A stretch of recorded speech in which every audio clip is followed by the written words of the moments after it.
Hi guys, it's Ellen Brock, novel editor. I hope you are all having a great start to the new year.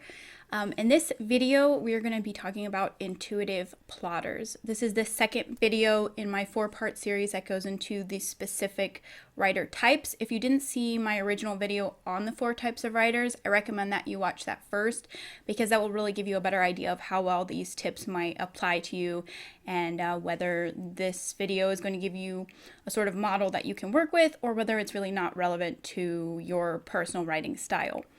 If you've already watched that video or you just want a sort of quick overview, the 4 writer types are built on 2 continuums. The first continuum is methodological to intuitive.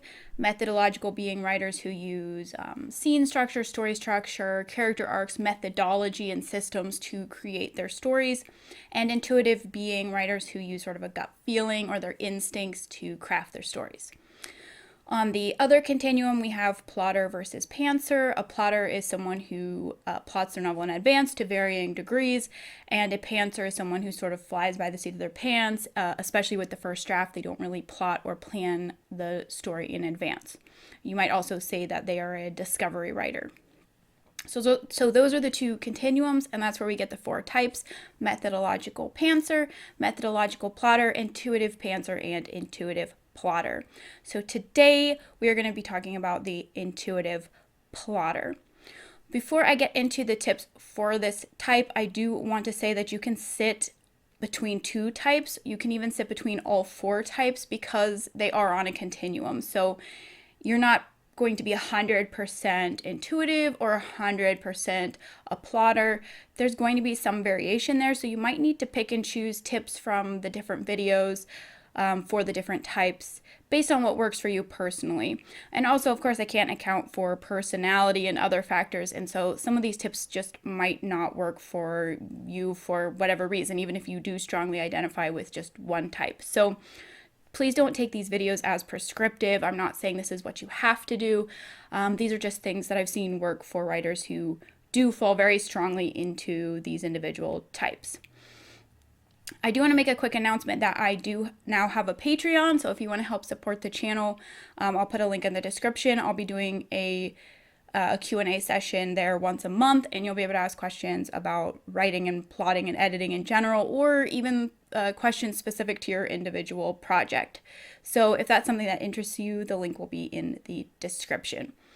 So the first tip that I have for this type is plot in a way that sparks intuition. For the intuitive plotter, it's really important that the systems and the methods that they use for the plotting process spark intuition, or at the very least don't cause stress or dampen their creativity or intuition. So often intuitive plotters are not the biggest fans of things like Excel spreadsheets or bulleted lists. They tend to do better with more flexible plotting methods and more aesthetically pleasing structuring methods or plotting methods. So personally, I really like OneNote because it allows you to sort of move text boxes and pictures all around the screen. It's very unrestrictive. But you might like something like Scrivener or a series of Word documents. You might also need several different organization methods. So maybe you have some Pinterest boards and you also have some note cards, or you have a notebook and you also have some digital planning. But it's important to have ways to gather your ideas that is inspiring and sparks your creativity. You don't want to use a method that's either stressful to look at, because that can make it really hard to activate your intuition, or that's just ugly and not inspiring, because the intuitive types tend to really need things to be visual and aesthetically pleasing. Intuition can get sparked in different ways for different people. So what some people find inspiring and creative, other people might find it just doesn't do anything for them, or that method just doesn't spark their intuition. Some writers might also have the experience that certain types of plotting or certain methods spark intuition about a certain element of the novel. So for example, one method might spark intuition about the emotional arc or the internal arc, while another method might spark their intuition about the more literal or external conflicts of the novel. So taking a mix and match approach to the plotting methods themselves can be very helpful in sort of attacking from different angles and sort of sparking your intuition about different elements or different subjects relating to your novel. So I'm going to go over 4 different plotting methods. You might find that all 4 work for you, or you might find just 1 or 2 that work for you. I do think for this type, as many options as possible, as many different angles that you can use to look at your book as possible, the better, because you'll be able to spark your intuition in different ways. So method 1 is to plot using summaries. For most intuitive plotters, the easiest way to sort of spark their intuition is when something really feels like a story. So bulleted lists and outlines and things like that often don't really feel like a story, and they don't necessarily spark that same sort of intuitive flow of ideas and creativity. So a summary, which can sort of act more like a short story, is often a better option because it feels more like an actual story. So I recommend that you use summaries for plotting, but I recommend that you use 2 different ones. One that has individual scene summaries, so that sort of treats the scenes as short stories, and another that just focuses on the overarching story of the entire novel or the whole plot. The reason that both can be helpful is often intuitive plotters are better at one than the other. They may be very good at scene structure. They may always nail scenes that they really get it. They really have a strong skill in that area. And so when they look at their scenes, they won't necessarily see anything wrong with the novel as a whole because the scenes are flowing, they're strong, there's conflict, they're engaging, they're not really seeing problems on that level. But they might be missing overarching problems with the storyline as a whole or the plot as a whole because they may find it difficult to see that element, that big picture element, when they can see the details of the individual scenes. For some, it's the opposite. They may really struggle with the individual scenes, and so if they try to plot using that method, it might not work just because they might get stuck or they might get frustrated trying to build the novel from the scene level through. They may find it easier to build the overall story arc first before getting into scenes. A lot of writers will find it helpful to switch back and forth, sort of writing some scene summaries, working on the plot, overall plot summary, back and forth until both are developed to a point where they're satisfied with how far they've plotted the novel. I also recommend that you make summaries of the side plots or emotional transitions for side characters, anything that's not extremely intricately linked to the primary plot line, or anything that you can sort of look at as its own standalone short story or its own standalone concept. It's easy to sort of skip steps or lose parts of a character's emotional transition or the steps involved in a side plot when they're just integrated into the main plot summary or the main scene summary outline that you have. So it can be really helpful to sort of separate those, even if they are still included in the overall summaries. That way you can sort of play through them and think about how well they're working in isolation of the bigger plot line. Method 2 is plot using keywords. This is not a method that will work for all intuitive plotters, but hopefully if this is something that will work for you, you'll understand what I'm sort of getting at with this suggestion. So for some intuitive plotters, scenes sort of come with an impression or a vibe or something they can kind of bring to mind, sort of essentially like a vibe or a tone or a concept that they can sort of feel in their body or kind of bring up visually in their mind in some way. If this doesn't make sense to you, don't worry about it, just skip this method. But if this makes sense to you, sometimes using a keyword or a simple phrase-based outline can be really helpful because all you really need is a reminder of the scenes in the order that they go in so that you can sort of have that experience of each scene, and then you can kind of play through the novel almost like you're reading these scenes as musical notes in a bigger composition, and you can kind of feel through the whole storyline in this way. So you might create an outline that has very simple phrases like fight scene, letter comes in the mail, Max goes to work, John meets Max. Very, very simple. You don't even need to get into describing the conflict or the details that happen or anything like that, because those keywords will automatically sort of ignite an impression or a visual or a concept of that scene. If you're able to do this, plotting using the keywords and then sort of reading through them and just experiencing those impressions as you move through the scene, it can really help you to quickly assess how the overall plot is flowing, how well things are conveyed, and what that emotional pacing of the story feels like. So if this is something that makes sense to you, using keywords in addition to a summary as your primary plotting method, or even using this as your primary plotting method, can be very helpful. So method 3 is to plot using note cards. A lot of intuitive plotters will find just the act of sort of shuffling through and moving around cards, just that physical act, to be helpful. Others might find narrowing your focus to one scene at a time to be the helpful element of using note cards. If that's the case, and especially if that's the case and you also like using other media such as videos or pictures or songs or things like that, a PowerPoint presentation might be something you could consider. I know it's a little off the wall as far as plotting goes, but using a PowerPoint presentation, you can use all kinds of different media, and it can help you to sort of play through your story one step at a time, especially if you tend to get distracted when you can see all of the scenes at once. If you use the physical note cards, it might be helpful to use both the keyword method, if that's something that applies to you, as well as the summary method. So you could have a front and a back to your index cards or your note cards, and that will let you to try two different approaches to plotting. If you decide to use other media, like you use a PowerPoint presentation or you print out photos, I do recommend that you focus on photos that really capture the concept of your novel or the essence of your novel, rather than trying to find photos that are identical to your character or identical to your location, because that can end up really being a big time suck and it won't necessarily translate into more inspiration. If it does, by all means go for it, but I do see a lot of writers sometimes kind of wasting time matching actors or models or locations that are exactly accurate. It's sometimes better to just go for like the general impression, and that way you're sparking your creativity and you're not getting bogged down with looking for an identical match to your location or character or what have you.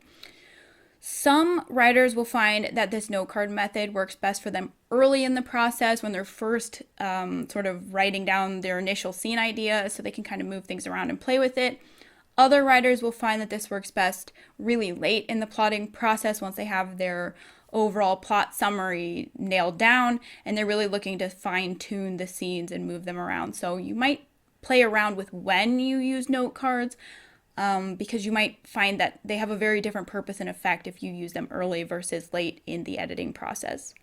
Method 4 is to plot using visualization. A lot of intuitive plotters will find that visualization offers a sort of different type of intuition for them, or a different kind of inspiration. You might find that it works just to close your eyes and imagine the story sort of playing out like a movie. For some writers, they might find they get too easily distracted doing this, or maybe they even fall asleep doing this. So you might find it helpful to use the keyword list that I mentioned, just giving enough detail that you can open your eyes, look at a scene, close your eyes, visualize the scene, open your eyes, look at the next scene, and so on, to try to sort of play the novel out almost like a movie. You could also record yourself reading your narrative style summary of the overarching plot, or even of every single individual scene, and then just close your eyes and listen to it and sort of imagine the characters taking those actions and doing those things, and sort of just how that would look and how that will play out. Often this method works really well to identify slow sections of the plot, or even fast sections of the plot, things that just don't feel right with the pacing.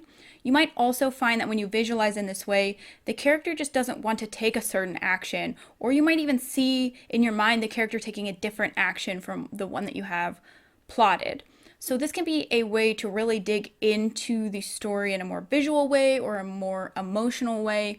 And you might find that it really helps you to approach your novel from a different angle. Now that we've gone over the 4 different methods that I recommend trying for plotting, let's go over some just general tips and tricks for the intuitive plotter. Explore your idea freely. This type tends to get sort of sparks and inspirations that sort of start as a hodgepodge, so you might get some ideas for characters and some ideas for themes and some individual scenes that you're really excited about, but they don't necessarily all come together right away into one cohesive idea. For this reason, I think it can be really helpful for this type to spend some time just sort of daydreaming or maybe doing some free writing, just exploring the idea and letting it develop and percolate. If you try to box your idea in too quickly to sort of jump into plotting or outlining right away, you can sometimes end up stifling your creativity and sort of ending up with a story that might be a little bit more mundane or a little more predictable because you didn't give yourself time to have that sort of dynamic, expansive exploration of the subject and your ideas and all of that in the beginning, in the early phase. So try not to jump too quickly into plotting. Let yourself have some time to let the idea breathe, essentially. Find the amount of plotting that's right for you. For intuitive plotters, it's important to note that not all of them need to plot to the same degree. Plotting is a tool that should benefit you, and so if it's not benefiting you anymore, it's okay to stop using it. A good indicator that you are plotting too much is if you tend to abandon projects after you plot them, so you get it all ready to go and then you never write them. Losing interest is really common when you've overplotted, and that's a good sign that you should maybe stop your plotting a little bit sooner to leave more up for discovery and to not box yourself in quite so much. On the other hand, if you find that you're often abandoning projects because you don't know what should happen next and you're getting stuck when you're writing, then maybe you need to put more attention on plotting and actually linger in the plotting process for a little bit longer. Write down what you intuit. It can be tempting when going through the plotting process, the writing process, even the editing process, to have a vague idea of a problem or an issue, but to just sort of let it go because we don't really know what the answer is right now, or we don't really have a solution. The problem with doing this is that you're often then needing to re-intuit the same problem or the same issue over and over and over again. And that can sort of lead to brain fatigue and frustration, and it can kind of cause the process to stagnate, especially in the editing phase or the plotting phase. You can really get stuck if you're skipping over sections when you don't know exactly what you want to put there or exactly what the problem is that you're trying to fix. So I recommend that you write down anything, no matter how small, that sort of comes to you intuitively. So for example, maybe you are reading through your outline or you're reading through the novel itself and you know that something should happen in between 2 points. So you have scene A and scene B, but really you need another scene in between, and you know that, and you're feeling something should happen in between, but you don't know what it is. Instead of just skipping and coming back to it later thinking, well, maybe next time I'll come up with an idea, write down that you know that something should go there, even if all you're writing down is a scene should go here. Then next time when you go through that same section, instead of having to re-intuit the same problem again, you'll be able to build up from what you've already intuited. So maybe next time you add something like, something spooky needs to happen here. And then the next time you go through it, you go through the outline or the novel itself or whatever you're working on, you might build up to something like, something spooky needs to happen here and it needs to have something to do with the uncle's secret book. So you just keep building up and building up until you have a much stronger, bigger idea of what needs to be done to solve the problem. Turn vague issues into defined problems. Sometimes with intuitive plotters, you can know that something is wrong, but you don't necessarily put it into words. You sort of intuit that it's wrong, but you don't take it that extra step and sort of define exactly what the problem is. And you might not be able to immediately or right away get the words correct for what the problem is, but one option would be to sort of imagine that you're telling someone else. And maybe you start kind of in a rambling way of something like, I really just don't like this chapter. This chapter is really frustrating me and it just isn't coming together right. And maybe over time, as you sort of imagine telling someone else, or maybe you write that down to yourself, you might start to find that you narrow your focus onto what the problem actually is. So maybe you can narrow that down to something like, the second half of this scene feels irrelevant. As soon as you can key into something a little bit more specific, like something feeling irrelevant, dull, etc., you're able to brainstorm then specific solutions. So defining and writing down what the problem is will help you to then intuit possible solutions. If you think something feels irrelevant, what would make it feel relevant? It immediately assists with sparking that intuition and helping you to actually solve the problem. Another reason that this is really helpful is that sometimes intuitive plotters can have a tendency to sort of throw the baby out with the bathwater. So maybe something feels off about a scene, but you're not sure exactly what it is, and you end up just replacing the scene with something else, and maybe that something else actually has the exact same problem as the scene that you got rid of. But because you didn't define the problem, you got frustrated with the scene itself and sort of abandoned something that you really didn't need to abandon. Write in chronological order. With most intuitive writers, they find it easiest to spark their intuition if they write in chronological order. So once you're satisfied that you've solved the bulk of the problems with your novel, you've plotted as far as you want to plot, as far as your comfort level is and what works best for you to stay inspired and motivated, at that point, writing front to back is often the best option because it allows you to really dig into the emotional experiences of the characters, the progression of the plot. It lets you just sort of be in the moment and sort of live the story as it would play out. So I highly recommend that you write in chronological order if at all possible. If that doesn't work for you and you like writing out of order, by all means do so. I've just noticed that with intuitive types, they sometimes have difficulty with projecting out the consequences or the outcome of changes. So if they sort of skip sections, they might have a hard time bridging the gap between those two sections. And they may have a hard time sort of imagining those connecting parts well enough to skip time, if that makes sense. So they might find if they skip time that they've missed some emotional reactions that would have happened in there or some plot developments that would have happened in there.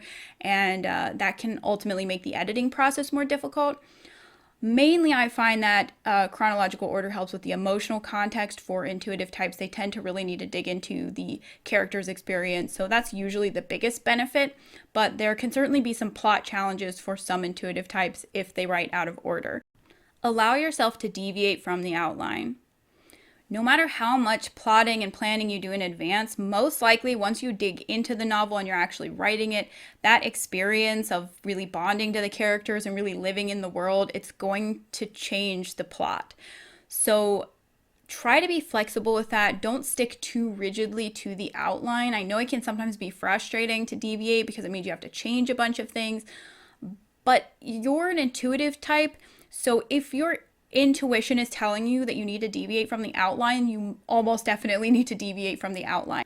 This may also be a factor in how long you want to stick with the plotting process. If you know you tend to deviate wildly from your outline, then maybe you only want to spend a few days or a few weeks in the plotting or planning process or stage.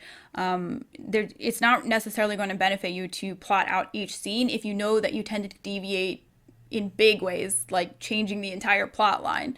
So that might also be something that you need to take into consideration at your plotting phase. In any case, no matter how you normally operate or what usually works for you, if your intuition is telling you that you need to deviate from the plot, just deviate from it. It's not the end of the world, even if it is frustrating. Edit the outline before the novel.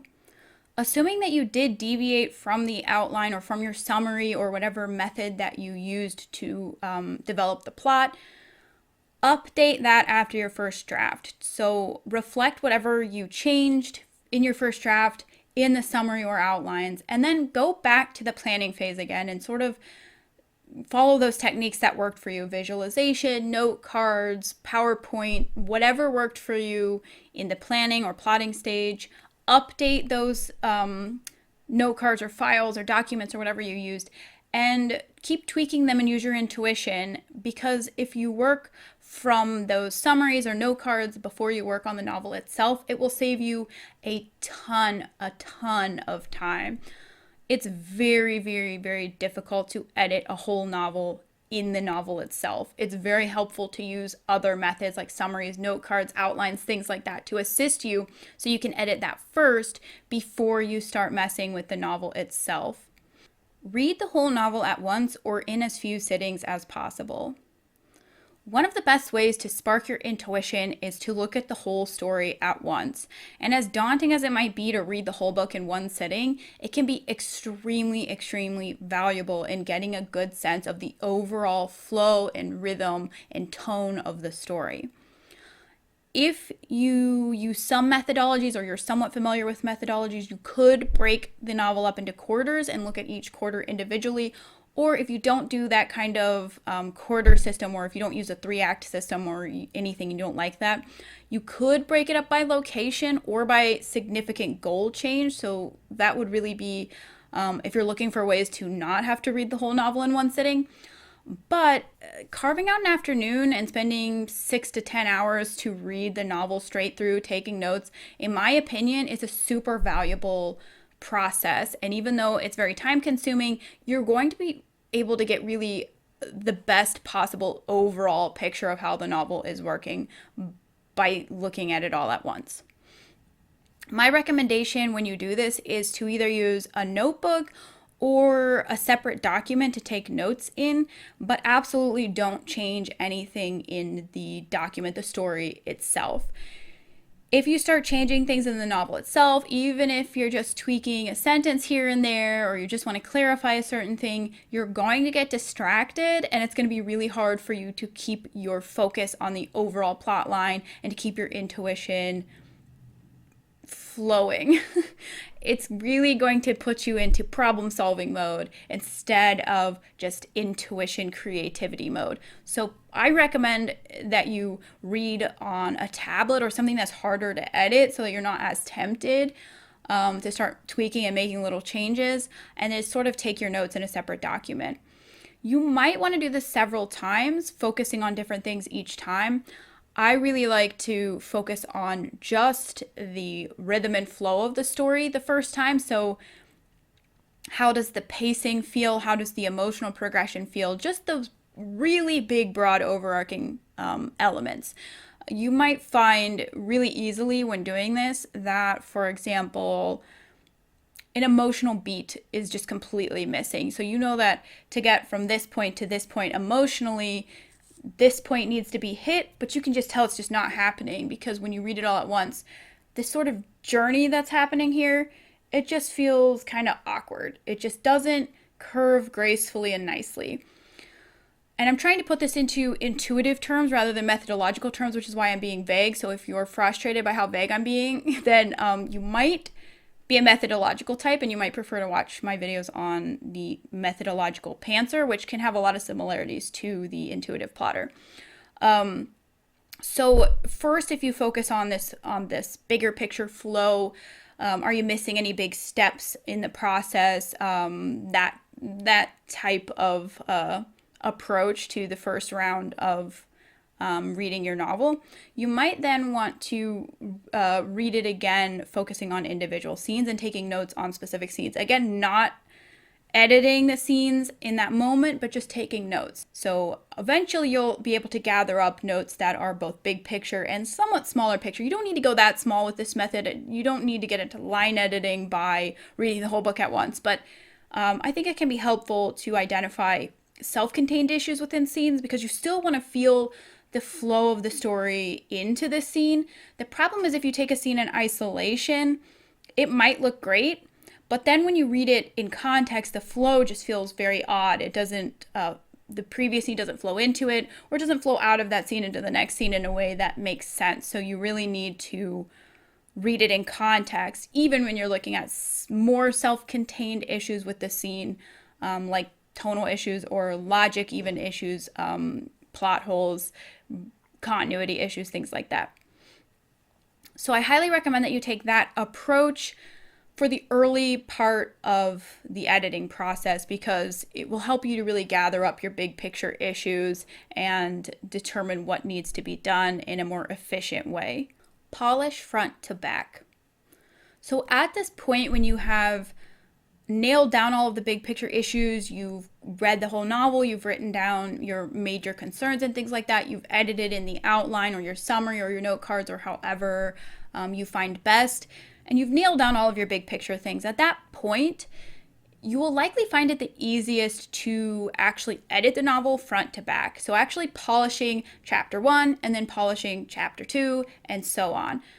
This type might find it to be very difficult to take a sort of scattered approach to editing. If they sort of skip around to edit different parts, it can be hard to project out how the character will be feeling or what the character will know at a certain point or what information will have been revealed. Even things like the tone for the reader, it can be hard to project out what that should be like at any given point. And often the intuitive types do best if they polish in order, because they can really dig into the flow of the novel and the emotional progression of the novel and things like that. Most likely at this point, you will still uncover more overarching problems, plot problems, character arc problems, big picture problems. It will probably happen at least once, and it will be extremely frustrating because you'll feel like you're coming down the home stretch, and then you'll realize, actually, once I get into polishing this scene and really honing in on exactly what I'm trying to do, it actually isn't really flowing right anymore, or it's not fitting the plot correctly, or the emotions don't really feel right. As frustrating as it is at that point, just try to step back to your outline again, or your summary, or whatever method you use to plot. Step back to that again, tweak it again, and then move forward with your polishing. I know it's really frustrating, but don't be tempted to just tell yourself, well, maybe it's not really a problem, or maybe I can get around it later, or I'll find a simple solution later. In the long run, that's going to cost you more time than just stepping back for a few days or a few weeks or whatever it takes to reassess, fix the problem, and then move on. Know when you can't intuit the answer. Just because you're an intuitive type, that doesn't mean that you can solve every single problem with your novel using intuition. Sometimes you might find that you know kind of what's wrong, or you know the area that's having a problem, but you're just not figuring out a solution. If that's the case, don't be afraid to dabble in methodologies. There's nothing wrong with taking a look at some structural systems or mapping out your character arc. There's no extra brownie points for doing everything intuitively. There are very few writers who are 100% intuitive and they don't need to use any kind of methodology. So if you get to a point where you need to use methodology, just use it. Methodology is a tool. It's supposed to make your life easier and more efficient. And the benefit of the intuitive types is that they can actually sort of meld both worlds together and get the best of both. So you can get the benefits of intuition and then add to that some tools that can really help you to speed up the process or to become more efficient over time. So if you get stuck and your intuition isn't bringing you any further along in the process, don't be afraid to try some methodologies. It's not too scary. It's not too difficult. And you might find that it helps you very quickly identify a problem that otherwise you might have been spinning your wheels on for a really long time. So that's all I have for you today. If you are an intuitive plotter and you have any tips or tricks or any recommendations at all, I'm sure that everyone would find it really helpful if you would post about it in the comments. I have 2 more types to cover in 2 more videos. I might be interspersing them with some other videos. That was my intention, but the holidays really threw things off, so we will see. Again, if you want to help support the channel, I do have a Patreon now. I would really appreciate your support, especially to help me keep up a more frequent upload schedule. So I really hope you found this video helpful. I will be back again soon with a new video, and in the meantime, happy writing, guys.